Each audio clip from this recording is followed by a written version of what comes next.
Hi, this is Monica Badoria and I'm on Filmy Beat today. दिशा वगानी के show में नहीं लौटने का क्या रीज़न है? यही रीज़न है, मिसबिहेव इतना करते हैं उनके साथ या उनकी बहुत सारी चीज़ें थी। मेन तो मोदी जी ही हैं, क्योंकि जब तक वो नहीं चाहेंगे उनके प्रोटेक्शन में किसी की इतनी हिम्मत नहीं कि कोई मिसबिहेव कर सके किसी के साथ में। तो मुझे बहुत ज़्यादा परेशान किया। मैं जस्ट फ्रीडम थोड़ी सी चाहिए थी मुझे और वो भी उन्होंने नहीं दी। मेरा शूट नहीं होता था फिर भी मुझे बुला लेते थे जानबूझ के, और बहुत सारी चीज़ें मतलब बोलते हैं लगाम ही नहीं है वहाँ पे उन लोगों के ऊपर। वो कुछ भी बोल देते हैं, गालियाँ देने लग जाते हैं, हाथ उठा देते हैं, मारने लग जाते हैं आर्टिस्ट को। तो हेलो एवरीवन, मैं हूँ सुरभि रनसिंह और आप सभी का वेलकम है फिल्मी बीट में। और आज देखिए हमारे साथ कौन है, मोनिका भदौरिया। आपका वेलकम है फिल्मी बीट में। Thank you. सो सबसे पहले तो आजकल आप क्या कर रहे हो, क्या आपके फ्यूचर प्लान्स है, उसके बारे में मैं जानना चाहूँगी। मैं वेब सीरीज़ कर रही हूँ और कुछ प्रोजेक्ट्स हैं जो पाइपलाइन में हैं जिन पे मैं काम कर रही हूँ, और कुछ अपनी स्पिरिचुअल प्रैक्टिसेस कर रही हूँ। तो फ़िलहाल तो यही है जो कर रही हूँ। तो कौन सी वेब सीरीज़ अगर आप बता सकते हैं? तो पता चल ही जाएगा तो बताऊँगी उसके बारे में भी। तो और क्या कुछ मतलब डेली लाइफ में क्या कैसे आपका रूटीन होता है? बहुत सारी चीज़ें हैं। जैसे मैंने बोला कि मैं बहुत टाइम स्पिरिचुअलिटी में देती हूँ, तो मॉर्निंग में मेरा स्पिरिचुअल प्रैक्टिसेस रहती हैं, या फिर बहुत मेरा आउटडोर बहुत ट्रैवल है मेरा। इस साल बहुत रहा है बिकॉज ऑफ मेरी स्पिरिचुअल प्रैक्टिसेस। कुछ प्रैक्टिसेस मैं करती रहती हूँ, तो उसके लिए बहुत ट्रैवलिंग होती रहती है मेरी, उत्तराखंड या हिमाचल से सब। सो फिलहाल तो यही चल रहा है। सो अभी भी आप किसी ट्रिप पर गई थी? हाँ, मैं हिमाचल में थी अभी। अभी मेरी कुछ 15 डेज़ का कुछ प्रैक्टिस थी, काइंड ऑफ विपस्सना। तो अभी मैं उसके लिए गई थी। तो ऐसा होता है जो इस इंडस्ट्री में होता है उसको एक ना एक टाइम के बाद इस चीज़ की ज़रूरत पड़ जाती है कि वो मेडिटेट करे और अपने आप को शांत करे। मुझे ऐसा लगता है डिप्रेशन लेवल बड़ा हाई है यहाँ पे। बहुत जल्दी लोग डिप्रेस हो जाते हैं और लाइफ से ऐसा लगता है हार गए हैं, बहुत चीज़ें हो जाती है। तो आपको बैलेंस करना ही पड़ेगा, और बहुत नेगेटिविटी बहुत है यहाँ पे। लोगों को सब लोग भाग रहे हैं। मुझे ऐसा लगता है कि एक रैट रेस चल रही है, सब भाग रहे हैं और एक दूसरे को गिरा के भाग रहे हैं। तो इतना डिप्रेशन है ना, उससे निकलने के लिए आपको कभी कभी लगता है कि हाँ, हील होने की ज़रूरत है, अपने आप को कूल रखने की ज़रूरत है, तब लोगों को स्पिरिचुअलिटी का रास्ता दिखता है। तो आपने कभी ऐसा फील किया है आपकी लाइफ में? हाँ, बहुत सारे अप्स एंड डाउन्स आए हैं मेरी लाइफ में। बहुत बड़े बड़े इंसिडेंट हुए हैं। मेरी मॉम की डेथ हुई, मेरी ग्रैंड मॉम की डेथ हुई। बहुत सारे लोग जिनके बिना मैं लाइफ में सर्वाइव ही नहीं कर सकती थी। मैं ऐसा सोचती थी। तब मुझे ज़रूरत पड़ी कि मुझे खुद को हील करना है, या मुझे कुछ चाहिए जिससे मैं ओवरकम कर सकूं। तब मैंने स्पिरिचुअलिटी ज्वाइन की थी, और उसके बाद से अपने आप को बैलेंस रखने के लिए मैं प्रैक्टिसेस करती रहती हूँ। सो अभी एक बहुत बड़ी कंट्रोवर्सी जो बीच में सामने आई थी तारक मेहता को लेकर। सबसे पहले तो आपका जो किरदार है बाबरी का लोगों को बहुत पसंद था। जब आप शो में काफ़ी टाइम तक नहीं थी तो लोगों ने उसे मिस भी किया था। सो पहली बार फिल्मी बीट में हम आपका इंटरव्यू कर रहे थे, तो आपसे जानना चाहेंगे कि क्या एग्जैक्टली हुआ था, अगर आप बताना चाहें। किस चीज़ में आप जानना चाह रहे हैं? शो में आपने शो क्यों छोड़ा था एंड क्या? शो छोड़ने के तो बहुत सारे रीजंस थे। उनका मिसबिहेव था और बहुत सारी चीज़ें थी। तारक में मेरी मॉम के टाइम पर उन्होंने बहुत सारी चीज़ें क्रिएट की, मुझे बहुत ज़्यादा परेशान किया। तो मुझे था कि मैं अब नहीं करूँगी काम। एक बार मॉम ठीक हो जाएंगी तो मैं इनको बोल दूँगी कि मैं नहीं करूँगी, और हालांकि वो ठीक नहीं हुई। फिर मैंने डिसाइड किया कि मैं इनके साथ काम तो नहीं करूँगी, क्योंकि जिस लेवल का टॉर्चर उन्होंने मुझे उस टाइम पे किया, जबकि कोई नहीं करता, लोग कॉपरेट करते हैं। I am not asking for money, I am not asking for anything. मैं जस्ट फ्रीडम थोड़ी सी चाहिए थी मुझे, और वो भी उन्होंने नहीं दी। मेरा शूट नहीं होता था फिर भी मुझे बुला लेते थे जानबूझ के, और बहुत सारी चीज़ें। और उनकी प्रोडक्शन हेड है जो बहुत बदतमीज़ी करते, सबके साथ करते रहते हैं। तो उस वजह से मैंने फिर डिसाइड किया कि मैं अब काम नहीं करूँगी उनके साथ। सो अगर आप बात करें जो टॉर्चर करते हैं, वो आसिफ मोदी के बारे में आप बात करें, और या फिर पूरा उनका जो प्रोडक्शन टीम है वो? मेन तो मोदी जी ही हैं, क्योंकि जब तक वो नहीं चाहेंगे उनके प्रोडक्शन में किसी की इतनी हिम्मत नहीं कि कोई मिसबिहेव कर सके किसी के साथ में। तो जब कोई कर रहा है, बराबर कर ही जा रहा है, 2 साल 3 साल से उनका टॉर्चर इतना बढ़ गया है। तो ऐसा नहीं है कि आसिफ जी को पता नहीं होगा या चीज़ें नहीं होंगी, उनको सब पता होगा, बट वो कुछ बोलते नहीं हैं। तो इसलिए वो चीज़ें वहाँ पे कंटिन्यू होती जा रही हैं। अभी कोई मतलब बोलते हैं लगाम ही नहीं है वहाँ पे उन लोगों के ऊपर। वो कुछ भी बोल देते हैं, गालियाँ देने लग जाते हैं, हाथ उठा देते हैं, मारने लग जाते हैं आर्टिस्ट को। तो इट्स रॉन्ग। तो मतलब जो वो स्क्रीन पर हम शो में भी कई बार उनको देखते हैं, तो जैसे वो एक मिसाल देते हैं शो में फैमिली की, और कैसे लोगों को रहना चाहिए और सोशलाइज होना चाहिए, फिर बहुत सारी चीज़ें।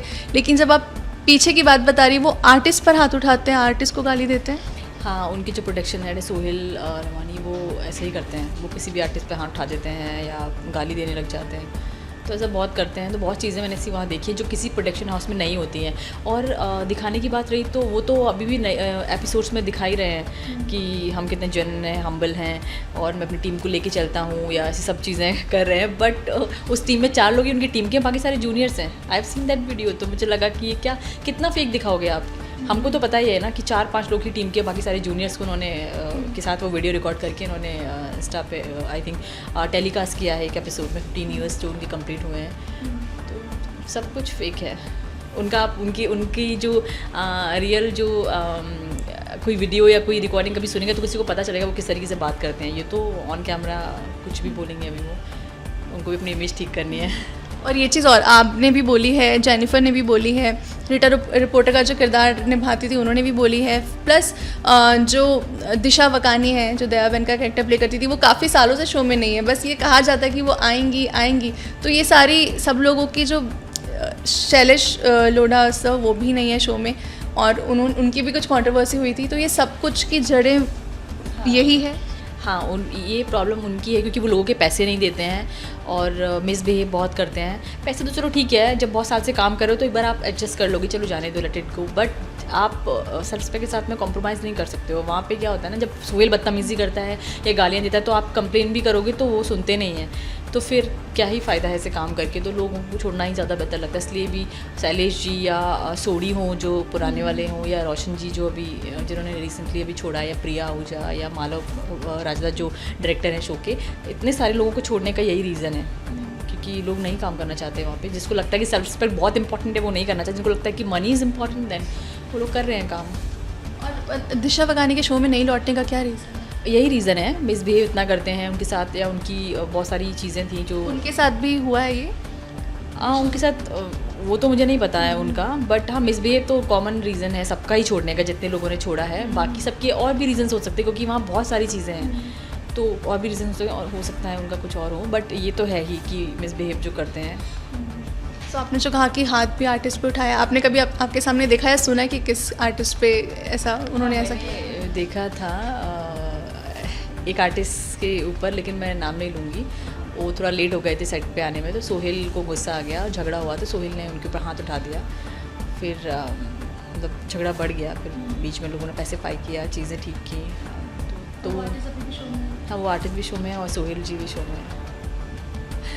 तो इससे सब टू यू ना, मैंने बोला आपको अपनी सेल्फ रिस्पेक्ट है तो आप नहीं काम करोगे। और अगर आपको जिस शो में इस लेवल की चीज़ें हो रही हैं कि हाथापाई हो रही है, कुर्सियाँ फेंक रहे हो आप, मारा पीटी कर रहे हो, वहाँ लोग अगर फिर भी रह रहे हैं तो वो उनके अपने रीजंस होंगे कुछ आए रहने के, वरना तो कोई ऐसा रीज़न है नहीं, मुझे लगता है कि कोई रहे। मतलब जो लोग शो को इतना ज़्यादा पसंद करते हैं, प्यार करते हैं, ये उसके पीछे की रियलिटी है या डार्क साइड है, क्योंकि लोगों ने वो ना ग्लिटरी साइड, ब्राइट साइड देखी है तारक मेहता की, और डार्क साइड नहीं देखी है। वो जो काम करते हैं वहाँ वो जानते हैं कि पर्दे के पीछे कितना डार्क है सब कुछ, कितना वहाँ पे क्या क्या चीज़ें होती हैं, वो लोगों को नहीं पता। तो आपके पैसे आपको मिल गए हैं जितना आपने काम किया? बहुत फ़ाइट करनी पड़ी मुझे, 1-1.5 साल मैंने उनसे फ़ाइट की है, तब जाके उन्होंने मेरा पेमेंट क्लियर किया, जितने भी ड्यूज़ थे। क्योंकि मैंने उनको ये बोला कि मैं सिंटा में जाऊंगी, तब जाके उन्होंने क्लियर किया। अदरवाइज़ तो वो बहुत, उन्होंने मुझे पैसे के लिए तो बहुत परेशान किया था। इसीलिए शैलेश जी ने कोर्ट में चले गए, क्योंकि वो उनकी आदत जानते हैं, वो जानते हैं कि ये सबके साथ यही करते हैं, उनके साथ भी वही कर रहे हैं। तो उन्होंने किसी को कंप्लेन नहीं की, सीधे उन्होंने कोर्ट में जाके केस किया, तो वो जीत गए ना वो केस। तो मतलब एक तो आर्टिस्ट को हरास करना, बुरी तरीके से ट्रीट करना, फिर उनके पैसे भी नहीं देना, ये सारी चीज़ें तारक मेहता का उल्टा चश्मा में चलती है। बिल्कुल, और वो बोलते भी हैं, वो अभी हर इंटरव्यू में यही बोलते हैं कि मैंने कभी किसी का पैसा नहीं रोका। बट आप लोगों के बैंक स्टेटमेंट चेक करिए जाके। अभी भी उन्होंने गुरुचरण सोडी को बुलाया था, उनका पेमेंट अभी क्लियर हुआ है 2 साल बाद। नेहा मेहता का भी पेमेंट क्लियर नहीं हुआ है अभी तक। बहुत सारे आर्टिस्ट का पेमेंट उन्होंने क्लियर नहीं किया, छोड़ने के बाद भी, जिन्होंने नई फाइट की नहीं क्लियर किया। तो कहीं ना कहीं जो अब जो पेमेंट्स क्लियर हो रहे हैं वो आपके और फिर जेनिफर की आवाज़ उठाने की वजह से ऐसा लग रहा है कि हो रहे हैं। नहीं, वो डर की वजह से क्लियर कर रहे हैं। उनको ऐसा लग रहा है कि अब कोई और आके ना बोल दे कि उनके बारे में जो सबको पता ही है, तो फिर कोई कुछ ना बोल दे, इस वजह से क्लियर, कोई फिर आके बोल दे कि मेरे पैसे भी नहीं दिए 2 साल से या वॉटेवर, तो फिर इसलिए वो क्लियर कर रहे हैं कि कोई कुछ कह ना सके। सो अगर आपको अब आपके पेमेंट्स क्लियर हो गए हैं, सो अगर आपको शो में वापस बुलाया जाता है तो नहीं, मैं लाइफ में भी ऐसी गलती नहीं करूँगी। मुझे वंस या भी बर्थडे देंगे तो भी मैं कभी तारक मेहता में काम नहीं करूँगी, क्योंकि सेल्फ रिस्पेक्ट बहुत इंपॉर्टेंट है। मैं झेल सकती हूँ एक लिमिट तक चीज़ें, बट इस तरीके से नहीं कि आप इस लेवल की बदतमीज़ी करे जा रहे हो और सहन करता रहे कोई इंसान, तो पैसे के लिए तो नहीं करूँगी। अच्छा, उनका दिलीप जोशी जी के साथ में कैसा है रिलेशनशिप? क्योंकि आई गेस वो ऐसा कहा जाता है कि उनके साथ उनकी दोस्ती काफ़ी अच्छी है, या उनका ट्रीटमेंट उनके साथ आप लोग ने देखा होगा कि कैसा है? वो बहुत कैलकुलेटिव चीज़ें करते हैं असित जी। जब उनको किसी से बहुत फ़ायदा होगा तो वो अच्छे से बात करते हैं, अच्छे से डील करते हैं। जब उनको लगता है कि बहुत बिजनेसमैन आप जानते हो कैसे डील करते हैं, तो वैसे ही उनका रिलेशन है। सब बहुत ऊपर का रिलेशन है, कोई बहुत क्लोज या ऐसा रिलेशन नहीं है उनका। दिलीप जी के साथ भी उनका ओके है। ऑलराइट, सो अब आपके जैसे आपने कहा वेब सीरीज़ कर रहे हो, सो कोई रियलिटी शो करने का आपका प्लान है? कोई रियलिटी शो आप करना चाहते हो, या अगर आपको ऑफ़र आए तो? हाँ बिल्कुल, अगर मुझे कोई ऑफर आता है तो बिल्कुल करूँगी, क्यों नहीं करूँगी, क्योंकि मुझे लगता है काम है, वर्क इज़ वर्क। जो आपको लगता है कि आपके रास्ते में आ रहा है और आपको लगता है करना चाहिए, बिल्कुल करना चाहिए। तो कोई भी रियलिटी शोज़ अगर ऐसा मिलता है तो डेफिनेटली करूँगी। ओके, सो 15 अगस्त आ रहा है, उसके कुछ प्लान्स हैं आप? प्लान्स तो होता है कि हम लोग सेलिब्रेट करते हैं, सब लोग करते हैं, क्योंकि बहुत इंपॉर्टेंट डे होता है ईयर का, क्योंकि जो हमारे फ्रीडम फाइटर्स हैं वो जानते हैं, या जो अब नहीं रहे, या जिन्होंने इतना सेक्रीफाइस किया है। और जैसे मेरे grand parents both were freedom fighters, तो वो जर्नी देखी है मैंने, भी सुना है उनसे इतनी स्टोरीज़, उस टाइम पे क्या होता था, कैसे होता था। तो बहुत इंपॉर्टेंट दिन होता है सबके लिए, तो डेफिनेटली सेलिब्रेट तो करते ही हैं। ओके, सो बहुत अच्छा लगा मोनिका आपसे बात करके। लास्टली फैंस से, ऑडियंस से आप कुछ कहना चाहेंगे? मैं बस यही कहूँगी कि तारक मेहता को जब मैं काम करी तब उन्होंने इतना प्यार दिया मुझे वहाँ पे, तो अब मैं जो भी कैरेक्टर्स करूँ उसको भी इतना ही प्यार दीजिए, और ऐसे ही बस लाइक करते रहिए मेरे सारे कैरेक्टर्स को। Thank you.